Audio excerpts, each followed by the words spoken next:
आपको जो होली गई है उसकी बहुत सारी शुभकामनाएं।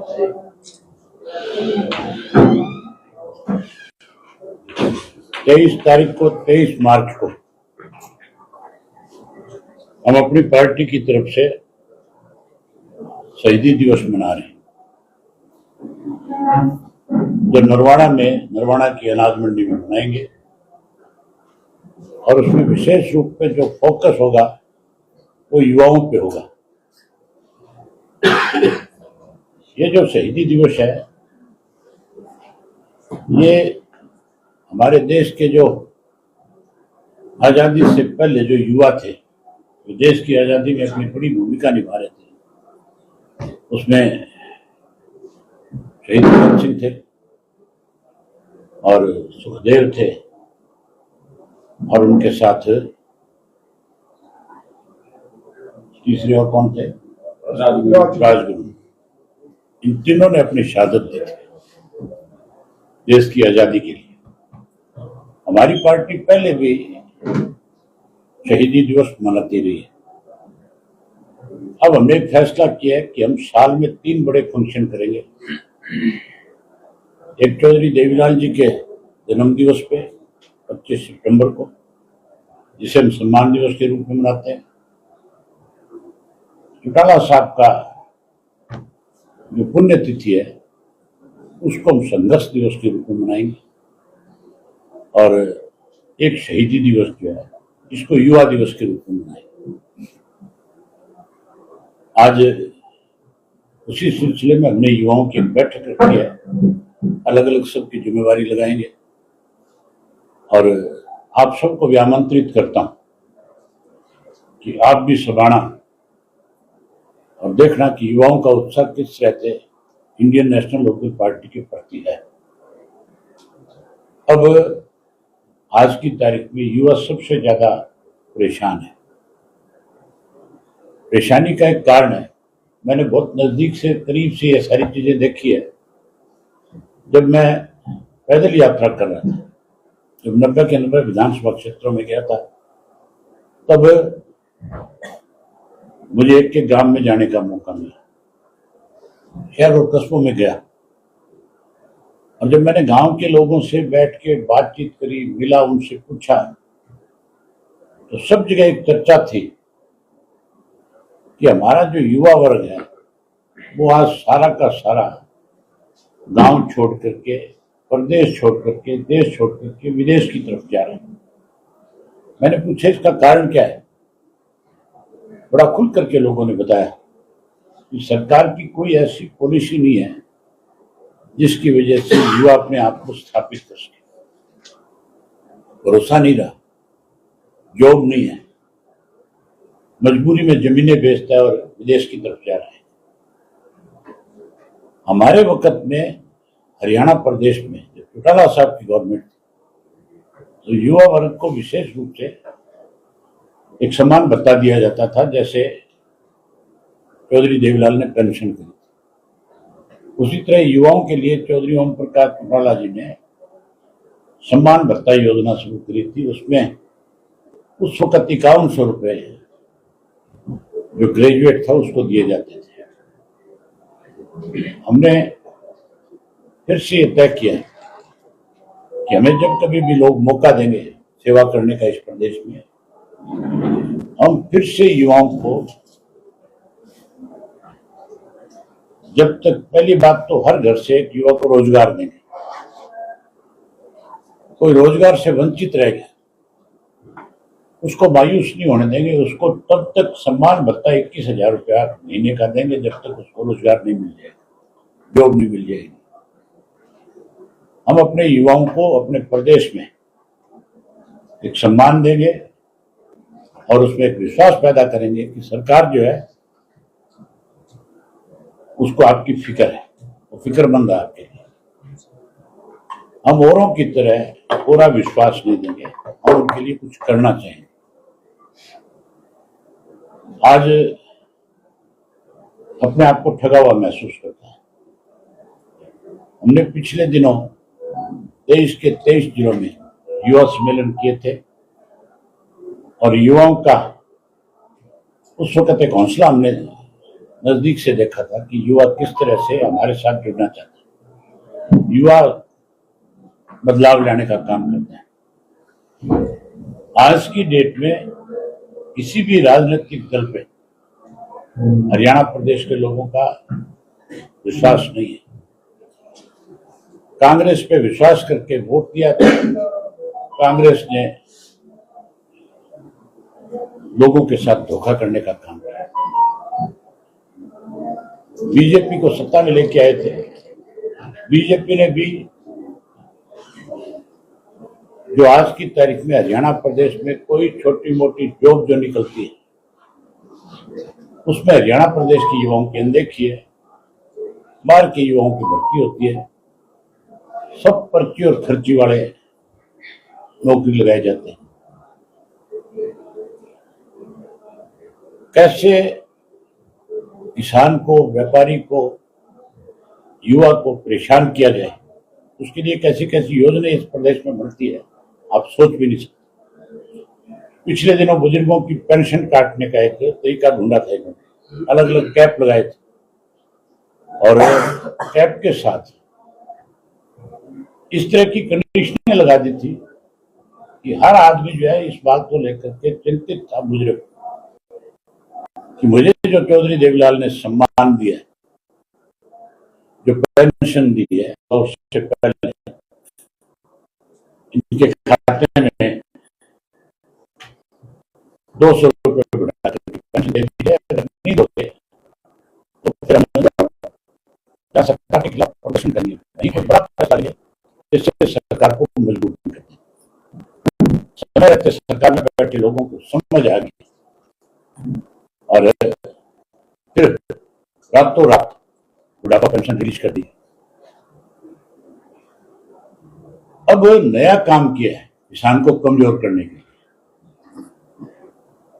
चौधरी देवीलाल ने और चौधरी ओम प्रकाश चौटाला ने पूरे प्रदेश में फोकल पॉइंट बनाए थे गेहूं की खरीद के लिए, सरसों की खरीद के लिए, चने की खरीद के लिए,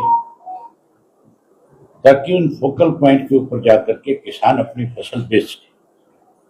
हमारे वक्त में तो इस तरह से भी गेहूं खरीदी जाती थी कि किसान अगर ढाणियों में रह रहे थे, खेतों में रह रहे थे, उन्होंने अगर प्रस्ताव दे दिया कि हमारी गेहूं हमारी यहीं से खरीद ली जाए तो वहां से भी उठान करवाया। अब फोकल पॉइंट बंद कर दिए।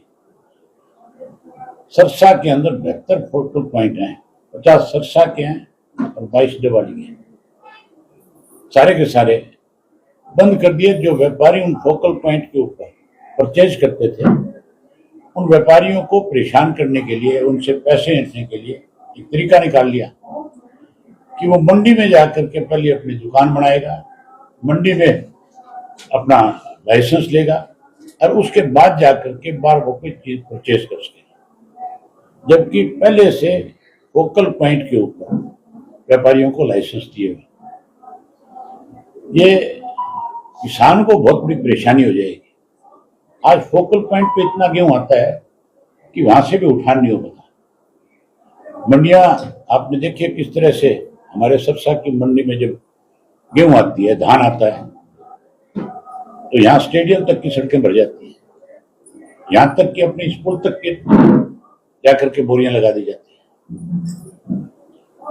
अगर फोकल पॉइंट बंद कर देंगे, किसान सारा गेहूं यहाँ लेकर के आ गया, सरसा में तो पैर रखने को जगह नहीं मिलेगी, किसान कितना परेशान होगा।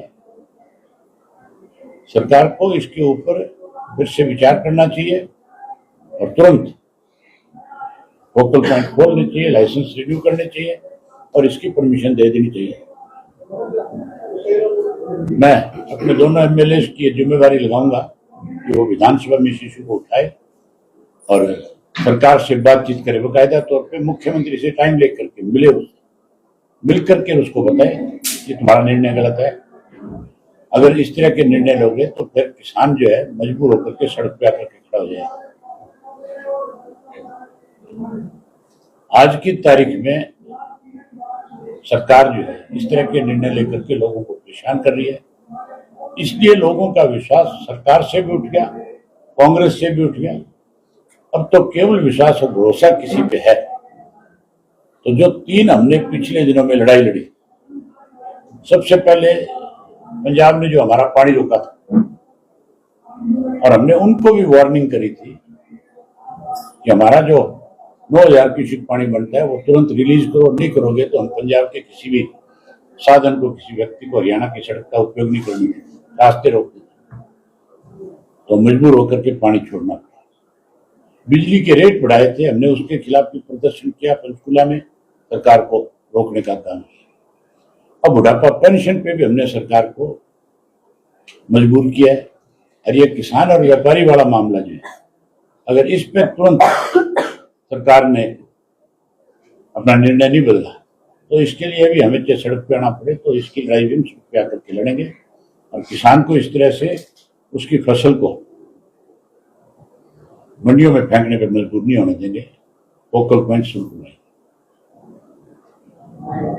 मुख्यमंत्री ने अभी बजट पेश किया है, कैसे देख रहे हैं आप? लोगों पे बजट नहीं है, कर्ज बढ़ रहा है। बजट तो 3.5 घंटे मुख्यमंत्री की स्पीच थी, जो उसको लिख करके दे दी, उसने पढ़ दी। ना तो मुख्यमंत्री को ज्ञान है कि इस बजट में क्या है, किसको क्या देना है। उसको तो जो लिख करके दे दिया जाता है वो उसको पढ़ देता है। उनको खुद को अगर आप पूछ रहे होगे कोई कि आप बता दो पिछला बजट लैप्स क्यों हुआ, उसका कारण बता दें। नया जो बजट पेश किया है उसमें ना तो किसान को कुछ दिया, ना कोई युवाओं को दिया गया, ना व्यापारी वर्ग के लिए कुछ किया,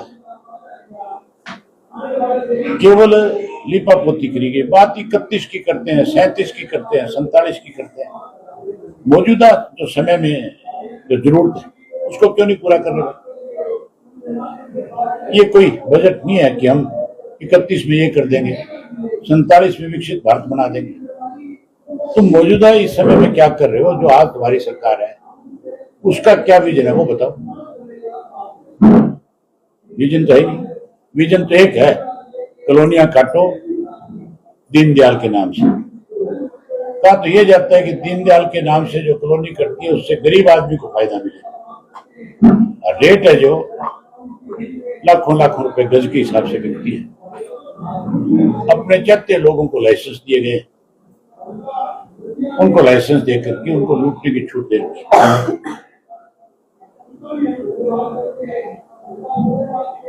राज्यसभा का चुनाव आ रहा है जी, इस मामले में भी निर्दलीय पहले कांग्रेस 2 बार क्या खेल करके गई है। सुभाष चंद्र के टाइम में कांग्रेस ने किस तरह से पेन की शाही बदली थी, शाही कांड किया था। उसके बाद इन्हीं का अपना जो ट्रेजरर है उसको पिछले चुनाव में किस तरह से इन्होंने हराने का काम किया। इस बार भी कांग्रेस उसी तरह का गेम करेगी। कांग्रेस के ही एमएलए बिकेंगे, आप देखना। हुड्डा से बातचीत करके तीसरा कैंडिडेट खड़ा हुआ है, मेरे ख्याल से नहीं हो सकता। सारी दुनिया जानती है, सारा प्रदेश जानता है कि आज हुड्डा बीजेपी के हाथों में खेलता है। बीजेपी की सरकार हुड्डा ने बनाई। आईएनएलडी का क्या स्टैंड रहेगा राज्यसभा चुनाव को लेकर? तेरे से पूछ के दूंगा फैसला।